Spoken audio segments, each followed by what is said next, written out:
ارشاد فرمایا میں اور ابو بکر ایک ہی نورانی مٹی سے پیدا کیے گئے ہیں۔ محمد شبلنجی نے نور الابصار میں سے لکھا ہے، امام احمد قسطلانی نے اس سے ملتی جلتی روایت نقل کی ہے۔ کم از کم یہ من گھڑت نہیں ہے، ذوق جتنا بھی ہو معاملہ فضائل کا ہے، اور ان کا روضہ انور میں حضور کے ساتھ ہونا یہ اس بات کی دلیل ہے کہ میں اور ابو بکر ایک ہی نورانی مٹی سے پیدا ہوئے۔ حضرت سیدنا ابو بکر صدیق رضی اللہ تعالی عنہ اپنی والدہ ماجدہ کے بطن شریف میں تھے۔ اس وقت کی حالت ان کی کیا تھی، اس کو سمجھیے ان کے لڑک پن کے واقعے سے۔ والد بت پرست ہے اور صدیق پاک کا بازو پکڑ کر بت کے آگے کھڑا کیا کہ یہ تمہارے خدا ہیں، ان کے آگے ماتھا ٹیکو۔ اور یہ کہہ کر ان کے والد جو اس وقت کفر پر تھے بعد میں مشرف بہ اسلام ہوئے، صحابیت کے شرف سے مشرف ہوئے۔ صدیق پاک بچپن میں بت کے آگے کھڑے ہو کر فرماتے ہیں میں بھوکا ہوں مجھے کھانا دے، پیاسا ہوں مجھے پانی دے، بے لباس ہوں مجھے کپڑا دے۔ نہ بت نے بولنا تھا نہ وہ بولا۔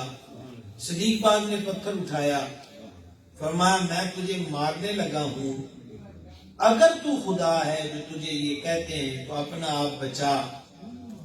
یہ کہہ کر سنت خلیل ادا کرتے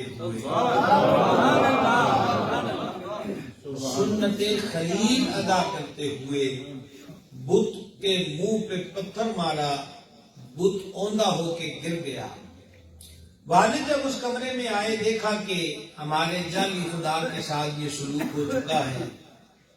ظاہری بات ہے وہ تو سچا خدا ہی سمجھ رہے تھے، گھبرائے پریشان ہوئے اور صدیق اکبر کے منہ پہ تھپڑ مارا۔ لوگوں اس صدیق کے اسلام پہ شک کرتے ہو کہ جو بچپن میں ہی علم بردار توحید ہے اور راہ توحید میں وہ تھپڑ کھا رہا ہے۔ اور بازو سے پکڑ کر والدہ کے پاس لے گئے، یہ دیکھو تمہارے لال نے کیا کیا ہے، پتہ نہیں اب اس کا کیا عذاب ہم پر مسلط ہوگا۔ والدہ نے فرمایا اسے کچھ نہ کہو، یہ جب میرے پیٹ میں تھا اور میں بتوں کے آگے جھکنا چاہتی تو یہ میرے پیٹ میں ایسی شکل بنا لیتا کہ میں بتوں کے آگے جھک نہیں پاتی تھی۔ آج کمزور ہے آپ، اگر آپ فیصلہ بار سے آئے ہیں تو خیری صلی اللہ ہے۔ سبحان اللہ۔ ابو بکر کلی نگر نگر ابو بکر مصطفیٰ کا ہم سفر ابو بکر میرے پیٹ میں ایسی شکل بنا لیتا کہ میں بتوں کے آگے جھک نہ پاتی۔ اور ایک دن میں نے غیب سے آواز سنی، اے اللہ کی بندی تو اس حال میں بتوں کے آگے جھک رہی ہے کہ جو تیرے پیٹ میں ہے وہ صدیق ہے، وہ صدیق ہے اور وہ مصطفیٰ پیارے کا دونوں جہانوں میں رفیق ہے۔ یہ مقام صدیق، یہ شان صدیق۔ خاتم الوفا سیوطی و دیگر ائمہ نے اس کو لکھا، دور جاہلیت کے اندر بھی حضرت صدیق اکبر رضی اللہ تعالیٰ عنہ نے کبھی شراب نہیں کی اور کبھی بت کے آگے نہیں جھکے۔ اعلیٰ حضرت عظیم البرکت مجدد دین و ملت، پشتہ عشق رسالت، سیدی اشراء امام محمد رضا قادری رحمت اللہ علیہ نے تفصیلی دلائل کے ساتھ یہ بات لکھی کہ ایک حضور صدیق اکبر اور دوسرے مولا مشکل کشا شیر خدا یہ دونوں ہستیاں ایسی ہیں کہ ان کا دامن ہمیشہ کفر اور شرک سے پاک رہا. اور دیا آپ نے اعلیٰ حضرت فرماتے ہیں ایک لمحے کے لیے بھی حضور صدیق پاک اور مولا علی پاک کا دامن شرک کی نجاست سے کبھی بھی اسے لمس کی نجاست کو ان کے وجود کا نہیں رہا. وہ ہمیشہ کفر اور شرک سے پاک رہے. یہ بات اظہر من الشمس ہے.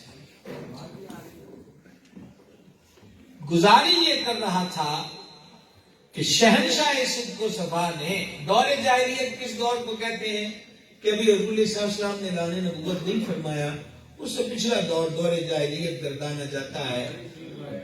کبھی شراب نہیں پی، کبھی بت پرستی نہیں.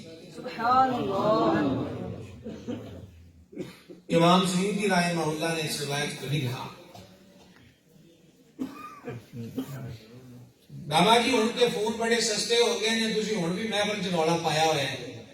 سماعت فرمائیے گا اور آپ کے ذوق میں اضافے کے لیے کہ باقی وقت بھی کہیں سستی قریب نہ آئے، یہ جو کام ہو رہا ہے اور اپنے آبا کے عرس کے موقع پر اور نوچندی جمعرات کے موقع پر اس آستانے کی زیب و زینت اور سجادہ نشین جو حضرت میاں محمد بخش قادری نور اللہ مرقدہ کی تعلیمات کو اس پرفتن دور میں لے کر حضرت میاں صاحب چلے ہیں. اور آج انہوں نے جو عنوان آج کی شب صدیق اکبر کے نام کی ہے، یہ آپ جانتے ہیں کہ کیا عنوان ہے؟ سماعت کیجئے. سرور عالم علیہ السلام نے اپنے درباری ثنا خان سیدنا حسان بن ثابت سے فرمایا، حسان میرے صدیق کی شان میں بھی کوئی شعر لکھے ہیں؟ ترکی بات نہیں ہے جی آپ. سبحان اللہ. مطالبہ کس سے ہے؟ درباری ناتھ خان سے. درباری ناتھ خان سے میرے صدیق کی شان میں بھی کچھ لکھا ہے. حضرت حسان نے یہ عرض نہیں کی، حضور آپ نے فرمائش ہی نہیں کی تو میں کیسے لکھتا؟ میں نے نہیں لکھا. نہ سنو ناتھ خانوں، حضور کا ثنا خان کون ہوتا ہے؟ انہوں نے عرض کی حضور یہ کیسے ہو سکتا ہے کہ صدیق تو اڈا ہو گئے کہ حسان دے واسطے کو شعر نہ لکھے. حضرت میاں صاحب رحمۃ اللہ لکھے نا، یہ ابھی میں اعلامیہ پڑھ رہا تھا تو ان سے کسی نے فرمائش تو نہیں کی کہ حضور کے ثنا خانوں کا وطیرہ ہے کہ انہیں شان صدیق میں شعر یاد ہے. یہ نہیں ہے کہ بندہ کہے کہ جب آپ نے میری بکنگ کی تھی تو کیوں نہیں کہا تھا کہ یہ بھی سنیں گے تاکہ میں ڈائری کا ورقہ بھی لے آتا. صدیق کی شان میں شعر تو دل کی ڈائری پہ ہونے چاہیے. میرے حسان کی شان میں بھی کچھ لکھا ہے. ہر چیز لکھا ہے، فرما سنا حضرت حسان بارگاہ رسالت میں کھڑے ہو کر شان صدیق میں شعر پڑھ رہے ہیں. راوی کہتے ہیں حضور سن بھی رہے ہیں، سن کے مسکرا بھی رہے ہیں. اور جب وہ سنا چکے تو میرے کریم نے اس وقت فرمایا، یہ جملہ پنجابی میں کہنا چاہتا ہوں مفہوماً، فرما حسان میرا ابو بکر اینجی ہے چلو تو لکھے.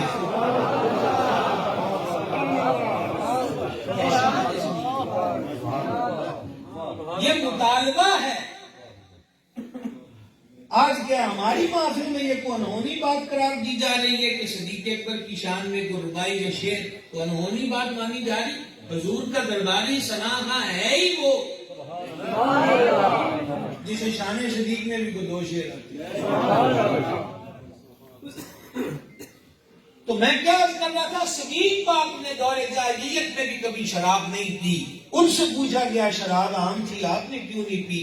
فرما دو وجہ ہیں. نمبر ایک، مجھے شراب سے نفرت تھی اور اس لیے نفرت تھی کہ شراب پینے والے کی نہ عقل سلامت رہتی ہے، نہ عزت محفوظ رہتی ہے، نہ عقل سلامت رہتی ہے، نہ عزت محفوظ رہتی۔ نشیوں کو کیا پتا ہے کہ عزت والے کی عزت کیا ہوتی ہے؟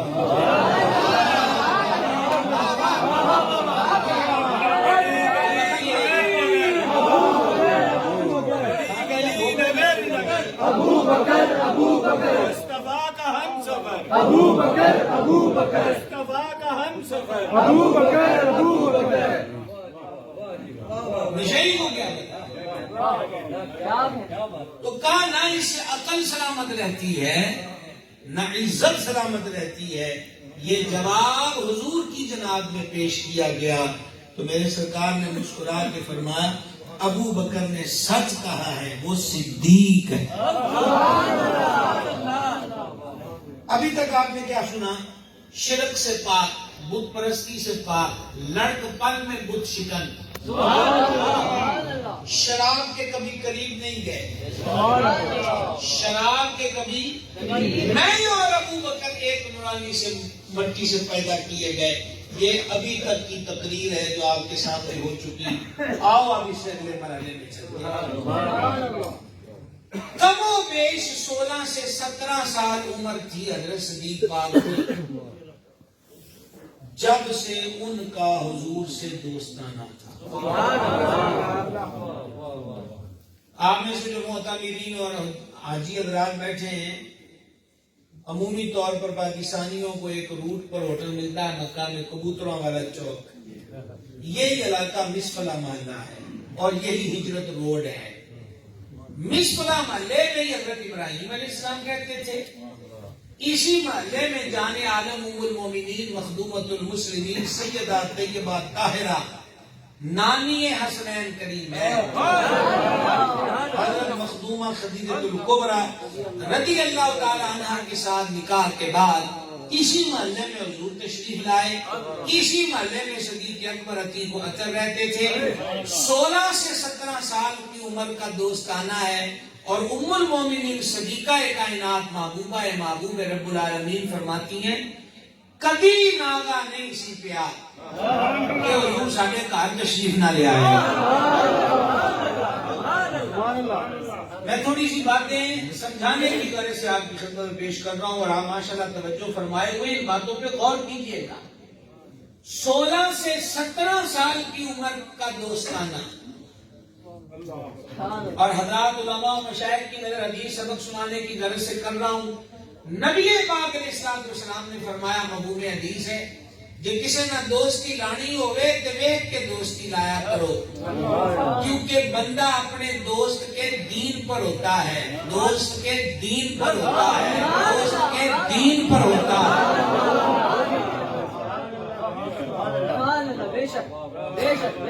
جوانی کے عالم کا دوست ہے صدیق اکبر حضور کا، اور محبوب دوست ہیں صدیق اکبر کے۔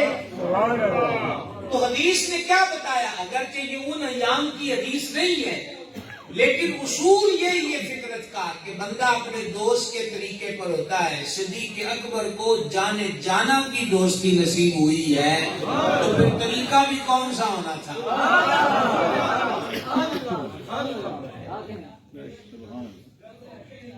6 نمبر پر ہم آ رہے ہیں، توجہ ہے نا آپ حضرات؟ نبی پاک علیہ السلام نے اعلان نبوت فرمایا، خود میرے سرکار نے یہ بات فرمائی ہے، بڑے دھیان سے سنیے گا۔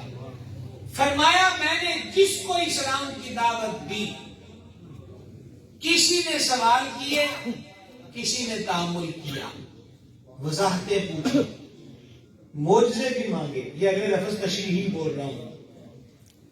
لوگوں نے سوال کیے، تسلیاں کی، پھر میرے دامن سے وابستہ ہوئے۔ ابو بکر نے سوال کوئی نہیں پوچھا۔ میں سارے علماء و بزرگوں کی نظر یہ جملہ کرنا چاہتا ہوں، جس دن میرے کریم نے اعلان نبوت فرمایا ہے، گویا صدیق یہ کہہ رہے تھے حضور اسی سے پہلے ہی منی بچے ہیں، ذرہ برابر کی تاخیر نہیں ہوئی، کوئی معجزہ نہیں مانگا، کوئی تعامل نہیں ہوا، کوئی سوال نہیں پوچھا، ادھر اعلان نبوت ہوا، ادھر وہ دامن کرم سے گزرا۔ یہ میرے آقا و مولا علیہ السلام کے ساتھ صدیق اکبر کا اتفاق۔ 7ویں نمبر پر سنیے ان کی عقیدے کی کیفیت کیا ہے، انہوں نے حضور کو مانا کس طرح لگا، اس کیفیت کو۔ معراج سے واپسی ہوئی، بیان ہوا، ابو جہل نے حضور علیہ السلام سے یہ لفظ کہے، یہ جو آپ بات کہہ رہے ہیں کہ آپ راتوں رات ہو آئے ہیں، جے میں 4 بندے کٹھے کر لوا، ایک گل انہوں نے سامنے بھی کرو گے؟ پنجابی سمجھتے ہو؟ تو پھر عربی میں سبحان اللہ کیوں نہیں کہتے؟ حضور جان نور علیہ الصلوۃ والتسلیم نے فرمایا یہ بات حق ہے، ہم بیان کریں گے۔ وہ سیدھے صدیق اکبر کے پاس گئے ہیں، ابو بکر بتاؤ اقصیٰ میں جانے میں کتنی دیر، آنے جانے میں لگتی کا 1.5 سے پونے 2 ماہ، راتوں رات ہو سکتا ہے نہیں ہو سکتا، لے اے گل اسی تینوں کہندے سی، تو چوکاں گلیاں چ کھلو کے ودا نام لینا ہے، وہ کہہ رہے میں راتوں رات ہو رہا ہوں۔ صدیق پاک نے صرف ایک بات پوچھی، میرے حضور نے یہ فرمایا ہے؟ ایمان کیا ہوتا ہے؟ میرے حضور نے یہ فرمایا ہے؟ انہوں نے کہا ہاں ہاں، تو تمہارے دوست نے یہ بات کہی ہے، تو فرما مجھ سے کیا پوچھنے آئے ہو؟ کہنے کے آئے ہیں کہ بھلا ایسا ہو سکتا ہے؟ فرمایا کوئی اور کبھی کہ نہیں ہو سکتا، حضور فرمائے تو ہو گیا۔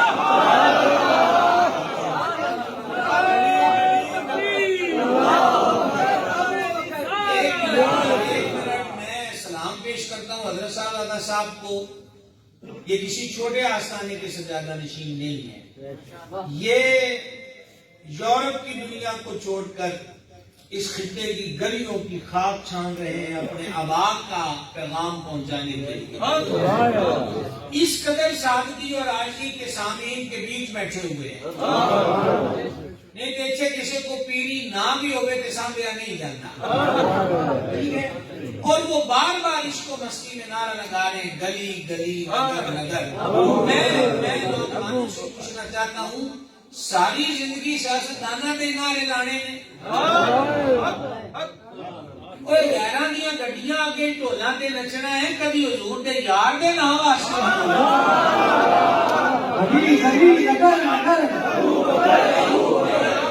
آپ کی نہیں، یہ باقی کو نوجوانوں میں سے نعرہ لگائے، گلی گلی نگر نگر، گلی گلی نگر نگر، گلی گلی نگر نگر۔ یہ جو نام آپ لے رہے ہو آپ کو معلوم بھی ہے کہ یہ نام کہاں کہاں ہے؟ رب تو میں اسی طرح رہوں گا، بیچ میں جہاں آپ کے لیے ضرورت پڑتی ہے میں الگ سے حدیث سناؤں گا۔ امام حسبی نے لکھا ہے، جان عالم علیہ السلام نے فرمایا میں معراج کی رات جب عرش پر گیا تو آسمانوں پر میرا نام لکھا تھا اور ہر جگہ میرے نام کے ساتھ ابو بکر صدیق کا نام لکھا تھا۔ گلی گلی گلی نگر نگر، گلی گلی نگر نگر، گلی گلی نگر نگر، مصطفیٰ کا ہم سفر، مصطفیٰ کا ہم سفر، گلی نگر نگر۔ فرمایا صدیق اکبر عتیق و اطہر رضی اللہ تعالیٰ عنہ نے، میرے حضور نے فرمایا تو ہو گیا۔ اس پوری جماعت نے پھر مل کے کہا، اگرچہ وہ کہیں میں رات کے آدھے حصے میں ہو آیا، فرمایا یہ بھی بہت اچھا ہے، میں اس نالوں بھی گھٹ فرمانا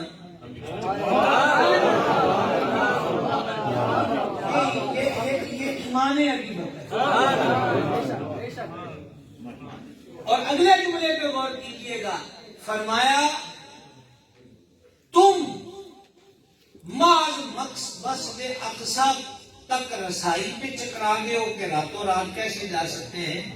وہ کملیوں میں تو ان کے قدموں میں ہوتا ہوں اور روز عرش کے پرے کی خبریں سنتا ہوں۔ اور کر رہے ہیں. یہاں ایک نقطہ سمجھنے کا ہے، اور وہ یہ کہ کافر مل کر حضرت صدیق کے پاس کیوں گئے؟ کبھی صاحب کی نظر ہے. کیوں گئے؟ اسی لیے گئے نا کہ ان کو حضور کی حمایت سے ہٹا دیں، دوستی سے ہٹا دیں، مدد سے ہٹا دیں، عقیدے سے برگلا دیں، حق سے دور کر دیں. وہ یہ تو کافروں کو بھی پتہ ہے کہ سارے بچوں بہت قریب کون ہے.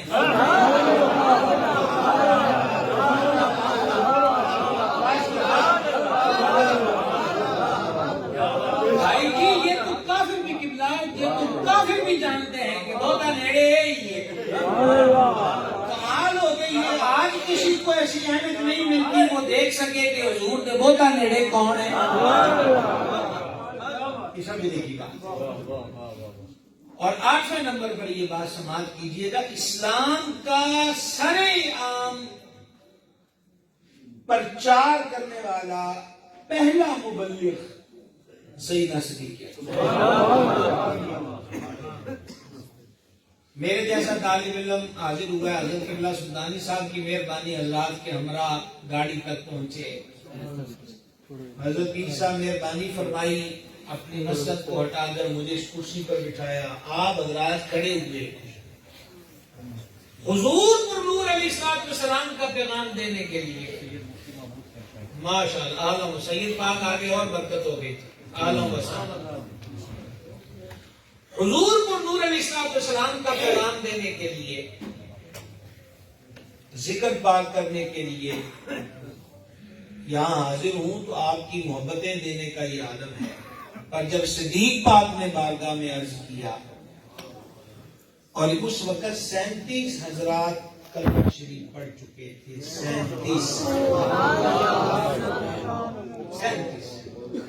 37 عرض کی حضور اجازت دیں میں ذرا سرعام کھڑا ہو کے نا اسلام کی حقانیت اور آپ کی رسالت پر بات کرنا چاہتا ہوں. میرے کریم نے پہلے تو فرمایا حالات سازگار نہیں ہیں، لوگ تمہیں تکلیف دیں گے، حضور بس آپ راضی ہو جائیں، تکلیفاں سہنا. مکے کے مرکزی چوک میں دن دہاڑے کھڑے ہو کر صدیق پاک نے سب کو بلایا. اور یہ بھی بات یاد رکھنا، صدیق اکبر کا جو قبیلہ تھا، ہر مکے کے بڑے قبیلے کے ذمے مختلف کام تھے. حاجیوں کو کھانا کھلانا، حاجیوں کی سیکیورٹی، جنگوں میں علم کن کے پاس ہوں گے وغیرہ وغیرہ. خون بہا، یہ قتل کے بعد جو خون بہا وصول کیا جاتا ہے، اور دیگر جو اہم ترین فیصلے تھے وہ پورے مکے میں صدیق اکبر کی فیملی کرتی تھی. اور انہیں سفارتی سطح پر بھی اس قبیلے کو، اس خاندان کو اہمیت حاصل تھی کہ یہ سفارتی امور میں بھی پیش ہوتے تھے. یہ کوئی عام گھر کا فرد نہیں ہے. سمجھ رہے آپ؟ اچھا، اب صدیق پاک کے سامنے سب لوگ آ گئے. صدیق پاک نے نعرہ حق بلند کیا، اللہ ایک ہے، حضور اللہ کے سچے نبی ہیں. یہ وہ حسین مکے کی پہلی بزم تھی جس میں مبلغ صدیق اکبر ہیں اور سامعین میں مصطفیٰ جان رحمت کھڑے ہیں.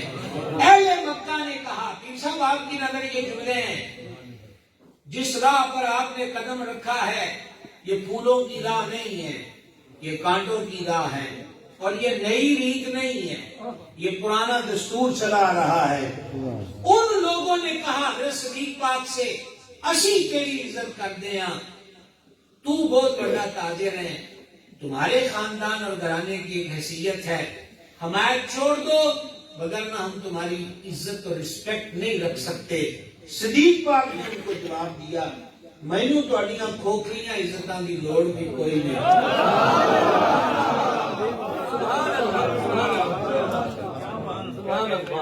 یہ کون سی عزت ہے کہ حق بیان کرے تو تعلق توڑ دو؟ نہیں غور کیا؟ حق پر کھڑے ہوں تو تعلق توڑ دیں، حق بیان کریں تو بولے ہم تمہاری عزت نہیں کریں گے، فرما میں تعلق دی لوڑ بھی کوئی نہیں۔ آگے وقت کے اندر مجمع کا مزاج بدلا، تھپڑ، مکے، ڈنڈے، داڑھی شریف کے بال کھینچے گئے، سر کے بال کھینچے گئے، پھولوں کی برسات نہیں، نوٹوں کی برسات نہیں، تشدد ہو رہا ہے۔ اپنی سمجھ کے مطابق وہ صدیق اکبر کو شہید کر چکے تھے، قبیلے والے اٹھا کے گھر لے گئے، گھر والوں میں تشویش کا ماحول ہے۔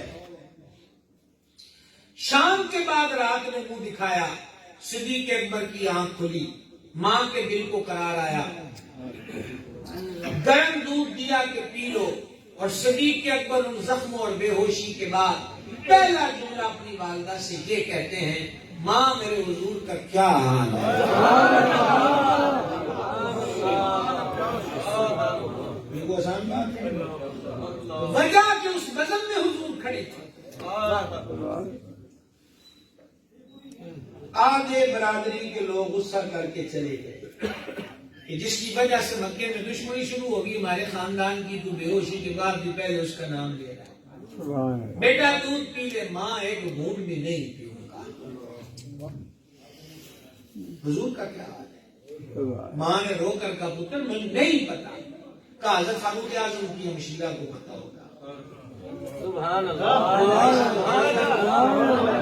سینتیوں میں وہ بھی تھی، شوہر بھی تھے، ان کو پتا ہوگا۔ مائی صاحب وہاں گئی ہیں، وہ بی بی بتا دے تمہارے نبی کہاں ہیں؟ کہا مجھے تو نہیں پتا، البتہ مجھے ابو بکر صدیق کے پاس لے چلو۔ گئی، زخمی حالت میں دیکھا، صدیق پاک نے ان سے بھی پوچھا حضور کا کیا حال ہے؟ انہوں نے آنکھوں میں اشارہ کیا کہ آپ کی والدہ کھڑی ہے۔ صدیق پاک فرمایا اے تو نہ ڈر،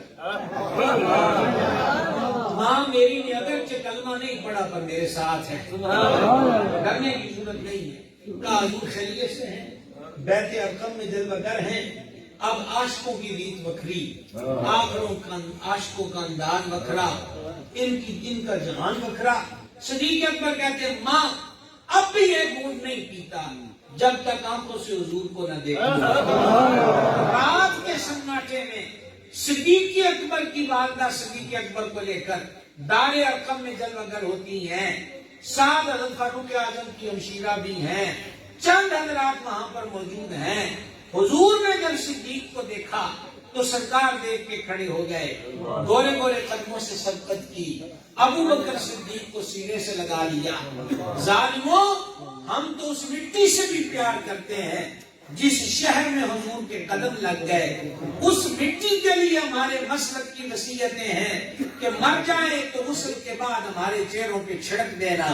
اس مٹی میں ہم یہ کمال سمجھتے ہیں کہ کاش اس مٹی پہ موت آ جائے اور مدینے کی مٹی میں دفن ہو جائیں، جس شہر میں قدم لگ جائیں اس مٹی کے بارے میں ہمارا یہ ادب ہے، تو اس صدیق کے بارے میں کیا ہونا چاہیے جس کو حضور نے سینے سے لگا لیا، گلے سے لگا لیا۔ اور اسی پر بس نہیں، حضور کی آنکھوں سے آنسو جاری ہیں، اپنے زخمی صدیق کو دیکھ۔ اور ابھی رکیے، ہم 9ویں نمبر روایت میں داخل ہو رہے ہیں۔ علماء نے نقل کیا، حضور نے فرمایا ابو بکر رات کافی ہو گئی ہے، یہی آرام کر لو۔ والدہ صاحب سو گئی، صدیق تو نہیں کی تھی،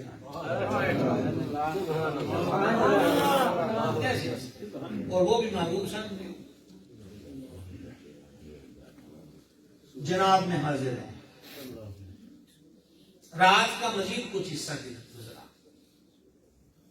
عارف کھڑی کے مزار گوہر باغ پہ اس آستانہ شریف پہ جمع ہونے والوں، یہ بات دل کے کانوں سے سننے کی کوشش کرنا۔ آدھی رات کا وقت مزید جب گزرا تو شہنشاہ صداقت نے ہاتھ جوڑ کے عرض کی، حضور میں اپنی ماں سے بڑی محبت کرتا ہوں، میری ماں میری بڑی کمزوری ہے، میری ماں نے ابھی کلمہ نہیں پڑھا، نگاہ فرما، دعا فرما۔ غور کر رہے ہیں وہ کیا مانگ رہے ہیں؟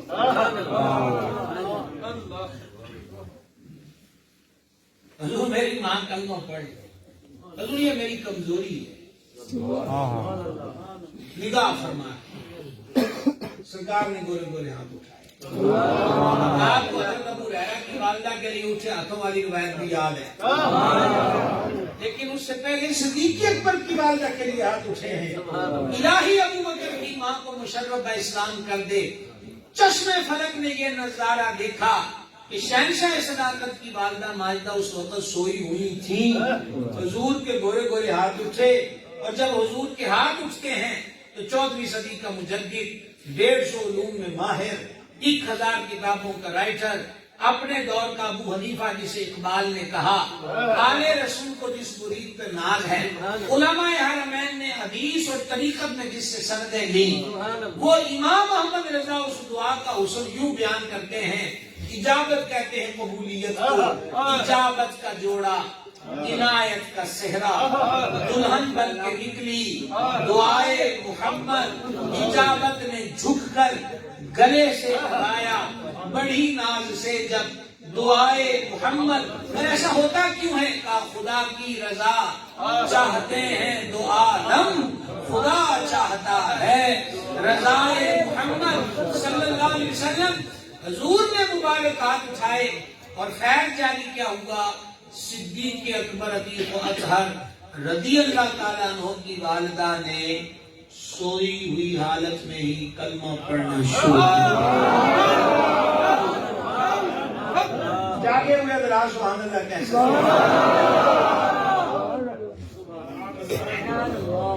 سوئی ہوئی حالت. کیا مانگا ہے صدیق اکبر نے؟ یہ 10واں نمبر ہے.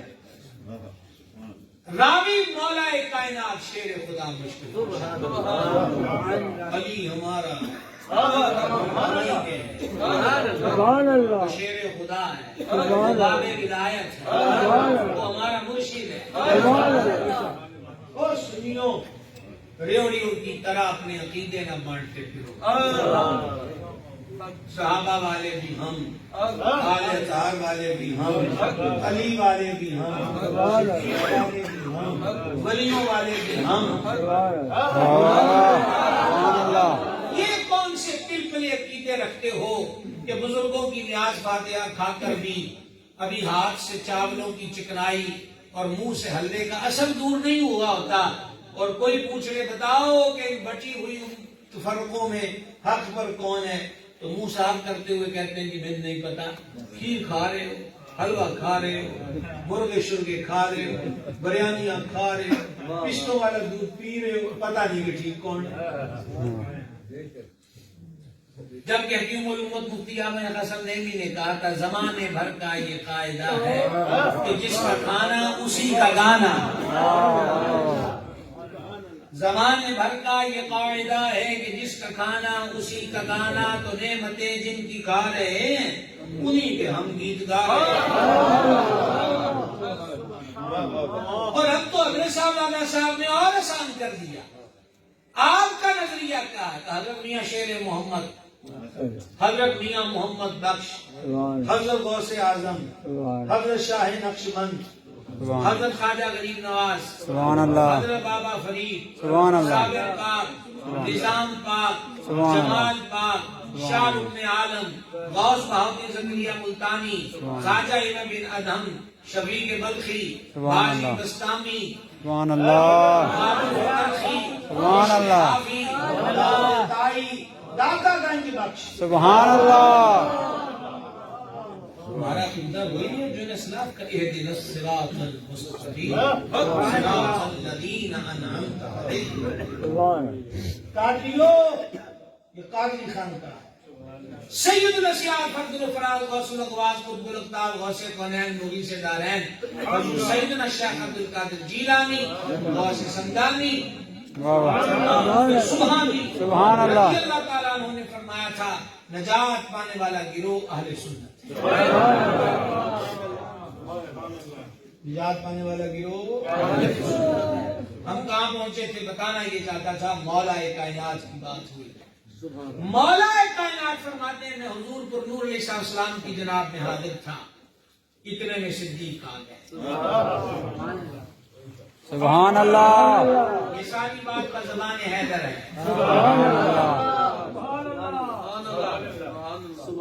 بزبان مرتضویت ہے. صدیق آ گئے. صدیق آئے تو مولا علی فرماتے حضور ان کو دیکھ کے کھڑے ہو گئے.